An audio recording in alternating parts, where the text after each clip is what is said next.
Begin your painting by taping it down onto your crescent board. Place it next to your piece of scrap paper and then make sure that the tape goes around all four sides, and then really make sure it's nice and tight by taking your finger over across the seam so any paint will not get underneath the masking tape and it will dry nice and flat. Next step, you can put down masking fluid, candlestick wax, or the white of a white crayon. Now, masking fluid is a water-based medium used to repel paint and preserve white or other light areas on the paper. This technique is useful for creating small or complex details that would be too difficult to paint around. So masking off can produce unusual effects that would be impossible to do by hand with just a brush.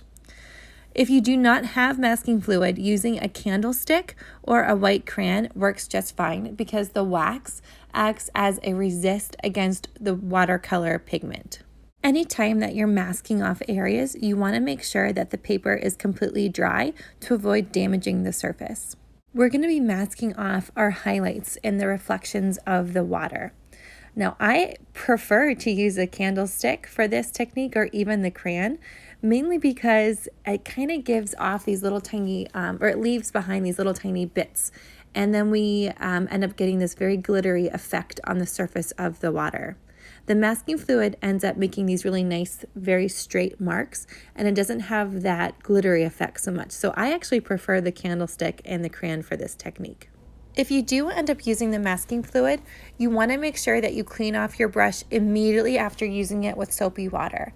If you don't, the brush will be completely ruined because the masking fluid will dry your bristles together. So you really have to make sure that like the moment it's done, you run to your sink, get some good Dawn dish soap, get it nice and sudsy on the end of the bristles and clean it off that way.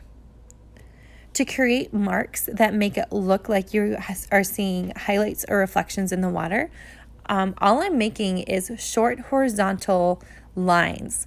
Some are longer, some are shorter, but I'm making sure that they're all horizontal. You don't want them to be at an angle at all because it will not show the surface characteristic of the water. This water is flat.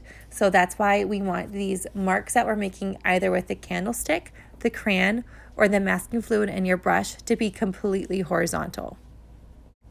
And as you draw these marks in, pay attention to the reference photo. How long does the mark look? What is the distance between the marks? How does that look? And then capture the same thing on your paper. There's going to be a lot more marks than you think. So this might take you a couple minutes to put these in. But we want to paint and draw what we see, not what we think we see. So take the time to analyze what's in front of you. And then if you are using the masking fluid, I just recommend using your rounded brush, dipping it into the masking fluid, and then painting it into where you see it. If you did end up using the masking fluid, please clean off your brush immediately with soap and water so it does not ruin the brush at all. The two colors that we're going to be mixing for our background today is going to be a tint of Prussian blue. So take some Prussian blue and thin it out with water. Test it on your scrap paper to make sure it's not too dark. The second color is going to be a combination of Prussian blue, a little bit of crimson red, and then more water to make that a middle value color as well. With this painting, we will be creating an analogous color scheme. An analogous color scheme is when you have 2 to 3 colors next to one another on the color wheel. So we're going to have red being our pink flamingos, this reddish blue in our water, and then the blue, which is just the Prussian blue in the water. By having these 3 colors relate to one another will help unify our work and make sure that our colors do not look too chaotic. All right, for today, we're going to be doing the technique wet on wet. You're going to want to use this M Royal soft grip mop brush that looks like this, and then use your rounded brush that looks like this.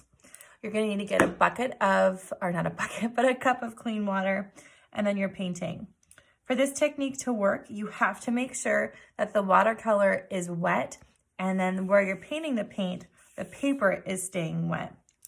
If you've used the masking fluid, you want to make sure that the masking fluid is completely dry before you begin this next step. If you've used the candle or the crayon, then you can go right in after drawing it in. I'm using the smaller mop brush because I have a larger area to paint in. I'm not using the largest mop brush that we have because I want to be able to paint in around the contour of each flamingo and not ruin it. If you feel like you might get water into the form of the flamingo, then I would recommend using your rounded synthetic brush around the edges, but then go back to using this to put the water in elsewhere. Whenever you're painting wet on wet, we just want to wet the paper. And I like to drag my brush around my object. We don't want a pool of water, and that's what I have right now. So I'm going to be taking that water and thinning it out by dragging it down around each and every one of these shapes.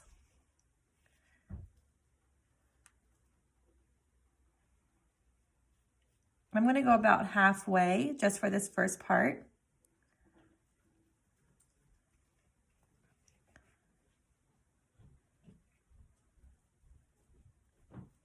And as you paint, if it's easier for you to like turn the painting around, so you'll be making better looking marks or better contours, then I also recommend that you do that as well. And remember, with this type of painting, you want to be really careful that you don't put the water inside the flamingo, because anywhere you have water, that's where your pigment is going to go. So you want to be, careful and cautious as you paint, but you still want to paint fast because you don't want the water to dry or else your paint will not flow. So as I finish painting other areas, I'm going in and just redamping them to make sure it doesn't dry. I'm going to flip it around again. What I'm going to avoid right now is just this little intersection. Excuse my dog for barking. In these smaller areas, I want to make sure that I'm not going to paint into the legs or the body of the flamingo. So I'm going to switch over to my rounded brush. And once again, I'm moving swiftly, so I'm not allowing that water to dry too fast.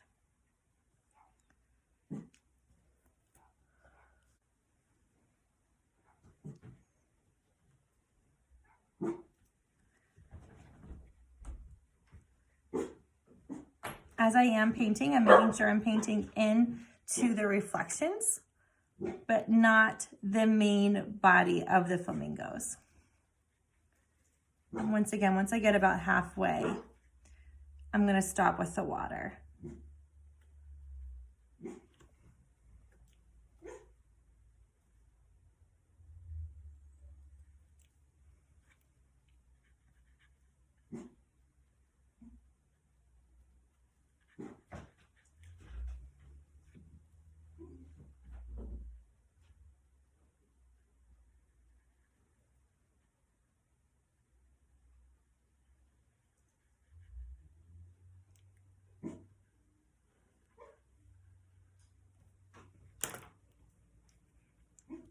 Now that I've put that in, I'm going to go to my light Prussian blue, do a color sample just before I do it, and I'm going to start painting in my Prussian blue as horizontal streaks in the background, making sure that I'm leaving some areas of white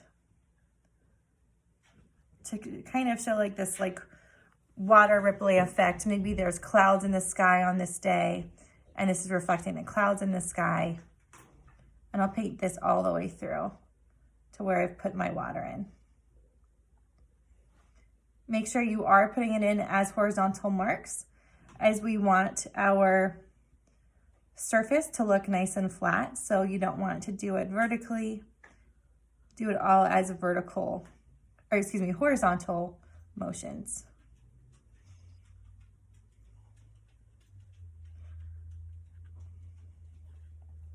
Once you get about halfway, we're going to transition over to our regular Prussian blue here. We're just going to, you might not be able to see that. Let me scooch this in. I'm going to get the color to be a little bit darker. Always do a color sample. I don't want it too dark though.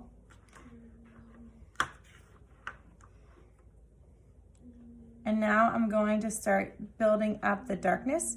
You'll notice that it is going to be skipping over the crayon, the candle, marks as well as my masking fluid.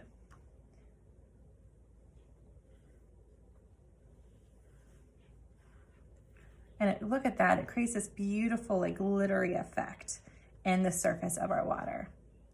The next thing that we're going to do is build up the variegation wash by adding in slightly other colors. So here I'm going to start adding in just some specks of a darker blue, always in horizontal strokes.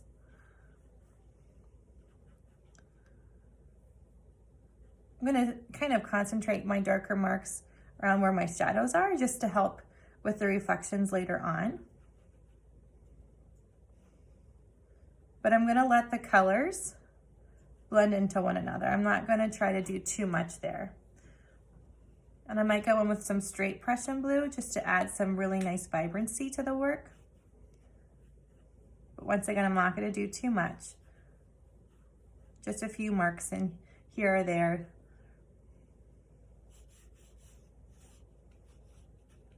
To really make it stand out.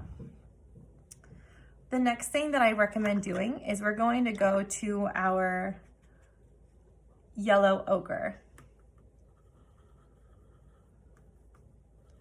Mine got a little dirty, so I'm going to clean that off really fast. I'm going to take a little bit of yellow ochre, a touch of the burnt sienna. We want to be doing this when it's still wet, so it's kind of like a browny yellow. And I'm just going to be adding touches of this browny yellow pigment to where I have my flamingo reflected bodies.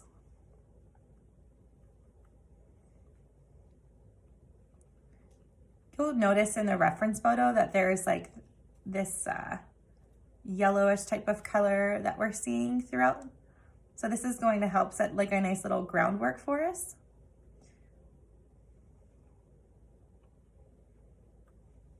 And you want to do that to each flamingo reflection. And I'm not trying to create a solid fill, I'm just doing little splotches of it, of where I see it within that reflection. And when you start to run out, just mix a little bit more, but make sure it's not going to be too dark, so I'm making this to be a little tint.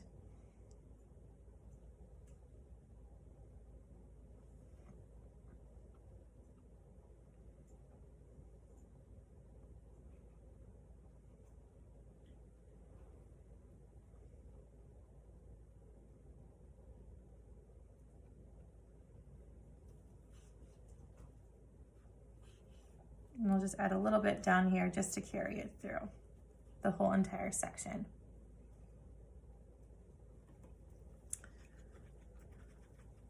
Now here, where we haven't been able to paint yet, those are just gonna be like our little pockets that we'll have to fill in. So same thing that we did before, add some water first. Make sure it's not a puddle, just a dampened surface. Then go in with your light tint of a Prussian blue. If it got a little too dark compared to the area that's surrounding it, just clean off the brush and lift up the pigment to where it matches the value that you have surrounding it. We're gonna do the same thing up here, paint in a nice little bit of water.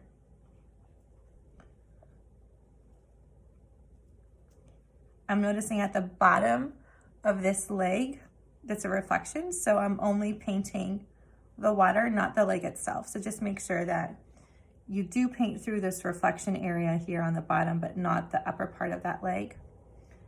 And then once again, put in the tint of a Prussian blue, making sure it matches the values that are surrounding it. And we'll do that one more time for the area between the neck and the leg, and then between the two legs up here.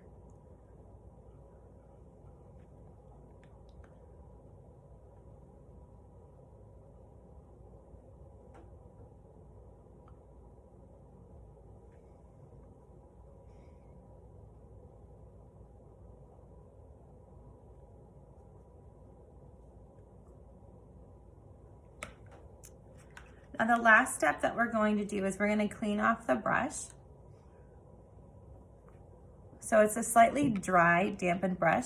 And then we're just going to go back in and lift up any more of the pigment in areas where maybe our color got a little too dark, or we don't have enough of those lines, and we just want to like show that ripple effect even more. So this is called a lifting off. And you'll notice I'm lifting off pigment in various areas to create lighter values. You can only do lifting off like this when the paper is still slightly damp. So here, like the value, I'm just looking at the value in our reference photo. Our colors are very different, but the value is a lot lighter right around the reflections of the body. So that's why I'm going to be lifting off the pigment in those sections.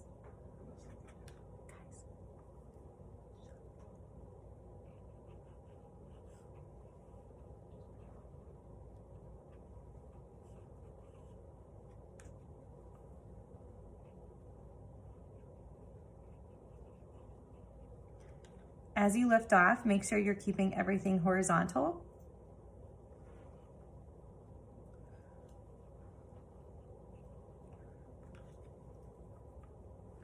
You don't want to do too much. And there we have it. That's what's the first layer of your variegated wash of wet on wet technique should look like.